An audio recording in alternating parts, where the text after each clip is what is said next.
Are you curious about Swedish modal verbs? In this video, we will go through many common modal verbs in Swedish. They are called hjälpverb. Välkommen! A short introduction. What is the difference between hjälpverb, modal verbs, and huvudverb, main verbs? As you might know, we have many verbs in Swedish. So main verbs, they express some kind of action. So you do something. For example, springa, run. Skriva, write. And modal verbs, they don't express any real action. They just modify the sentence. Maybe you have to do something or you want to do something. So it's not real action. And another thing which is important to know, that we always use modal verbs together with main verbs. So we don't use a modal verb just by itself. Jag kan inte svara på den här frågan. I cannot answer this question. We have kan, which is a modal verb, and then we have some action verb. In this case, it is svara. If you just say jag måste, then you have to say something more. So you have to have another verb. Jag måste what? So I have to do something. There should be another verb. So modal verbs are used with main verbs, and the main verb will be in the infinitive form. So always in the infinitive form.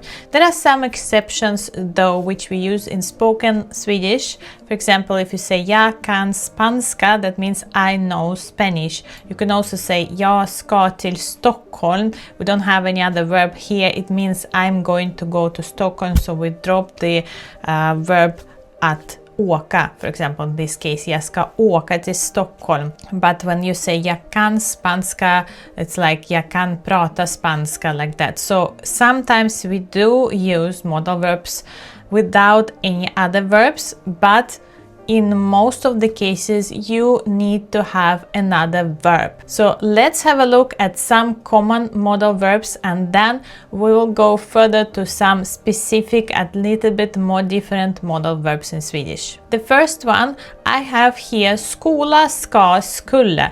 Skola is the infinitive form of this verb, but we don't usually use it. And then we have ska, which is the present tense form, and then we have skulle, which is the past tense form of this verb. So ska, it's about the future.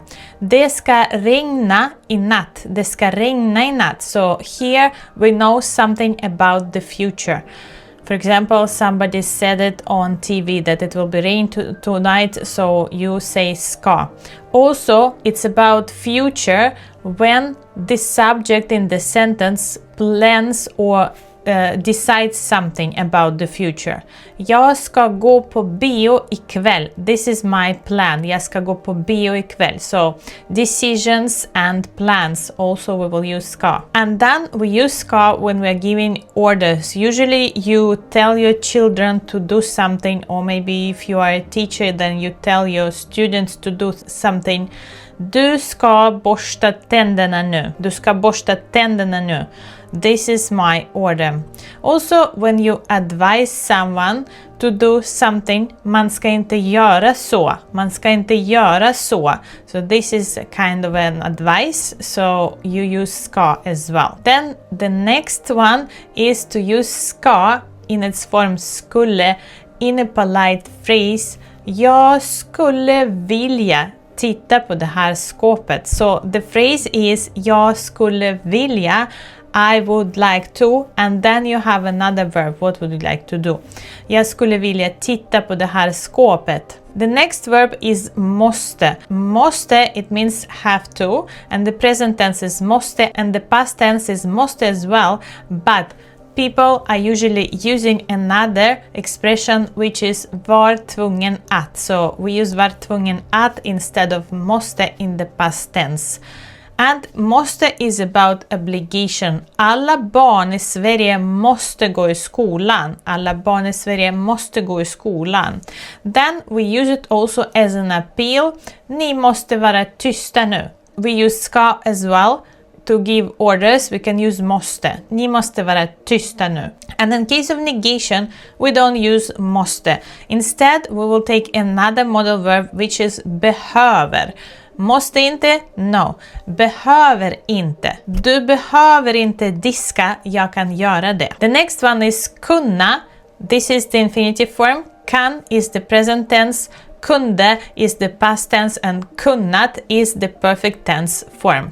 This is like in English is about abilities, skills. For example, Anna kan simma 100 meter. Anna kan simma 100 meter.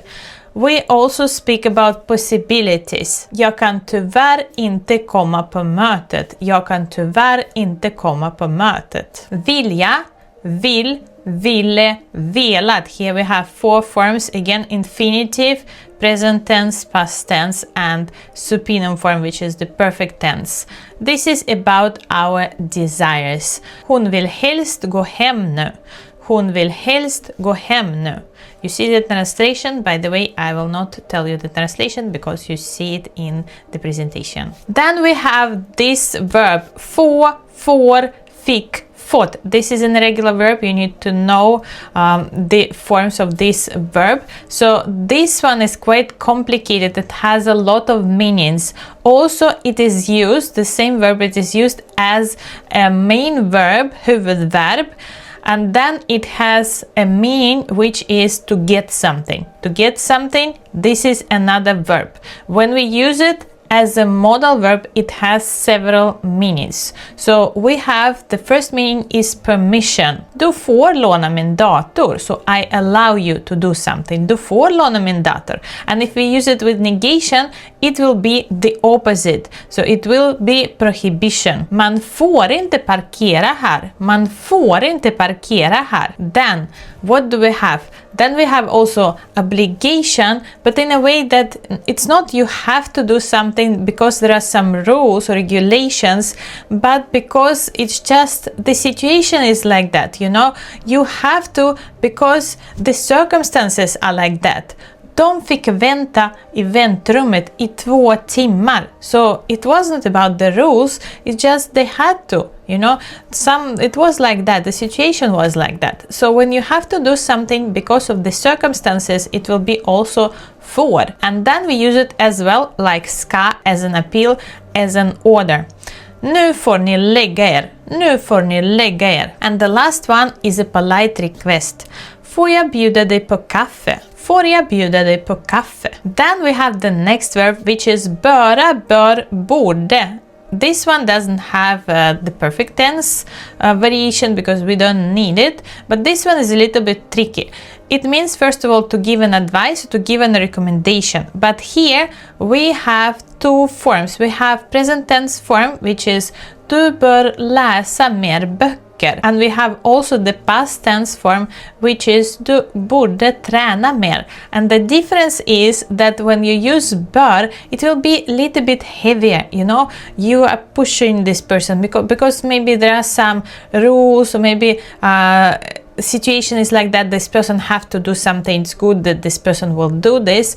In the meanwhile, borde is a little bit softer, so it's more like diplomatic. When you advise your friend to do something, like du borde träna mer, you say it to your friend, you don't push really. So there is a slight difference here in styles, how you say. If you say bör, this is a little bit heavier. If you use borde, this is a little bit more like a soft advice to your friend. Another meaning of this verb is an assumption. Nu bör de vara framme i Paris. Nu bör de vara framme i Paris. The next verb is behöva, behöver, behövde, behövt. This one is pretty easy. It's about our needs. So when we need to do something or when we need to have something, de behöver köpa nya skor till barnen. De behöver köpa nya skor till barnen. And then we use it also when we're speaking about obligations. Behöver vi ta med våra böcker böcker imorgon? Behöver vi ta med våra böcker imorgon? And remember, I also said we use it in case of negation when we don't use måste. So instead of måste, we use behöver inte. Bruka, brukar, brukade, brukat. Here we have all forms.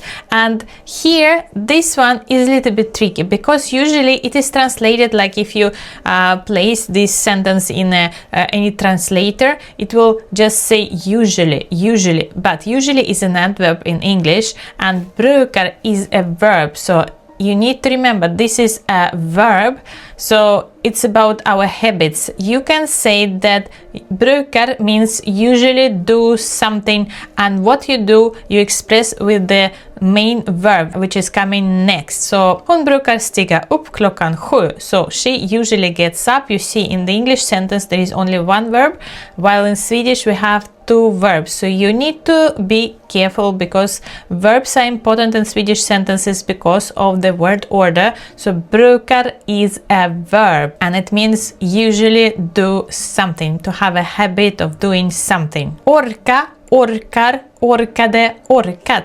This is a very common modal verb.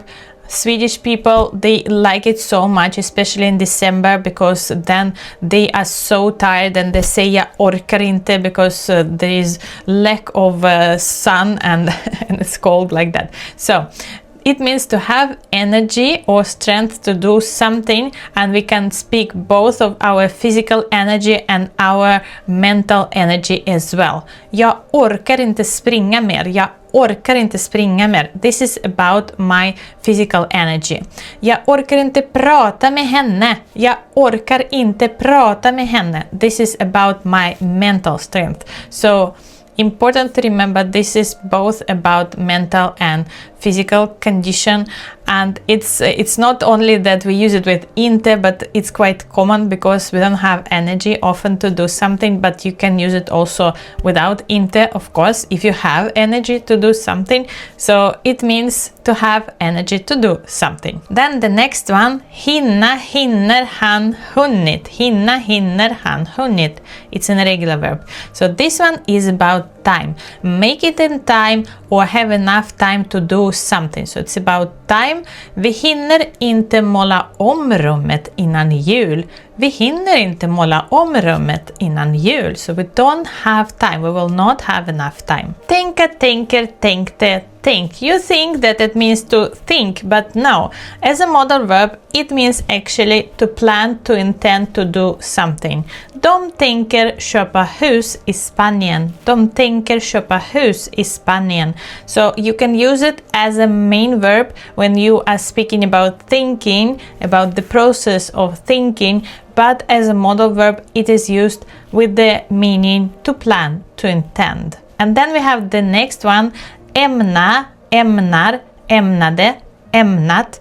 This one is the same. It means to intend or to plan something, but it's more formal and mainly used in formal writing. We don't normally use it when we are speaking. We use tänker, but we have also ämnar. Denna studie ämnar skapa förståelse för hur kommunikation sker på digitala plattformar. So, a little bit difficult sentence here.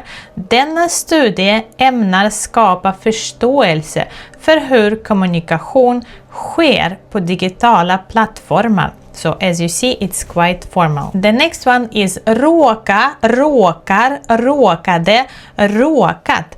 This one is a little bit special because it means accidentally or unintentionally do something. When you didn't want to do something and then you accidentally did it anyway. Jag råkade ta din bulle i morse. Jag råkade ta din bulle i morse. I didn't have any intention, but I accidentally took your bun. The next one is våga, vågar, vågade, vågat.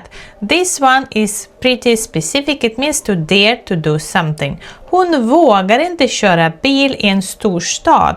Hon vågar inte köra bil i en stor stad. And this one is a little bit less used. It is mainly used in literature, so it's a little bit old-fashioned, you can say. Usually people don't use it in spoken language, but you can still meet this verb in books like Astrid Lindgren's books and so on. Töras, törs, tordes, torts. So this one means also to dare, but it's a little bit rare verb. Ingen på ön törs gå dit utan han.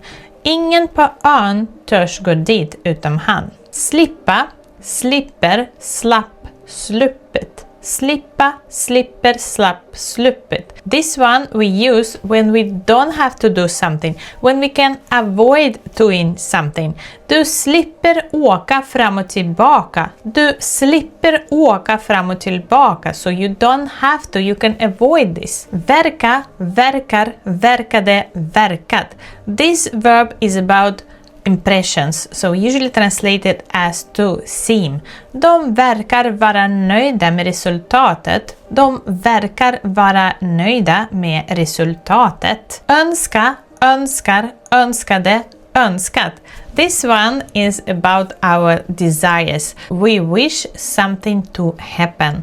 Vi önskar informera er om förändringarna. Vi önskar informera er om förändringarna. So when you use modal verbs, remember always to have the next verb which is coming after, so the second verb in the sentence, which will be a main verb which will express some kind of action. Remember that the main verb should be always in the infinitive form. It's very important, okay? So if you know now all these verbs, then you know as well that the second verb after the modal verb should be in its indefinite form. Comment if it was difficult for you or if it was easy for you, and which verbs were new for you, and I see you in my other videos. Don't forget to subscribe.